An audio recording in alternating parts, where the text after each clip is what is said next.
Müasir təhsil texnologiyalarından olan Bloom taksonomiyası ilə tanış olar.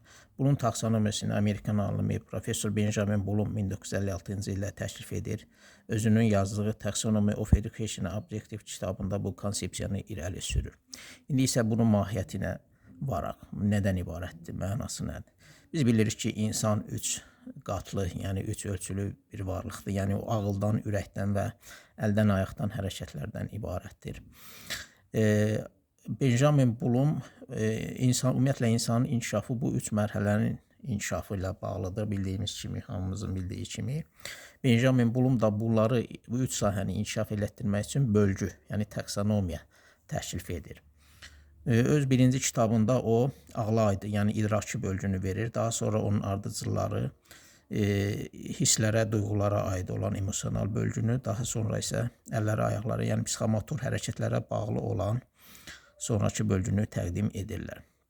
Deməli, ağla bağlı olan bölgü 6 mərhələdən ibarətdir. İnsan əvvəlcə xatırlayır, sonra anlama, tətbiq etmə, təhlil etmə, dəyərləndirmə, daha sonra yaratma mərhələsi gəlir. Biz bildiyimiz kimi, biz müasir dünyamız baxın, məhz bu sonuncu mərhələnin yaratma mərhələsinin məhsullarından ibarətdir.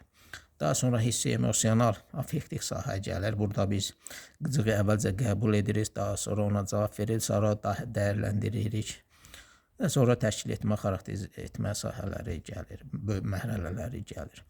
Daha sonra psixomotor sahənin mərhələləri əvvəlcə imitasiya, manipulyasiya, dəqiqlik, artikulyasiya və təbliğləşdirmə mərhələləridir. Yəni, məsələn, biz topla oyunu öyrənmək üçün əvvəlcə kimisə imitasiya edirik, yəni yamsılayırıq. Daha sonra hərəkətlərimizi idarə etməyə çalışırıq, manipulyasiya mərhələsi, sonra hərəkətləri dəqiqləşdirir. Dəqiqləşdirəndən sonra artikulyasiya, yəni mürəkkəb, kompleks hərəkətləri etməyə çalışırıq. Daha sonra isə təbliğləşmə gəlir, yəni ki, biz artıq onu vərdişə çevirmiş oluruq. Yəni, bu hissələr, deyək ki, yadda saxlamaq üçün ayağa, ürəyə bağlı olan ürəyə, ağla aid olanlar isə başa aid olmuş olur.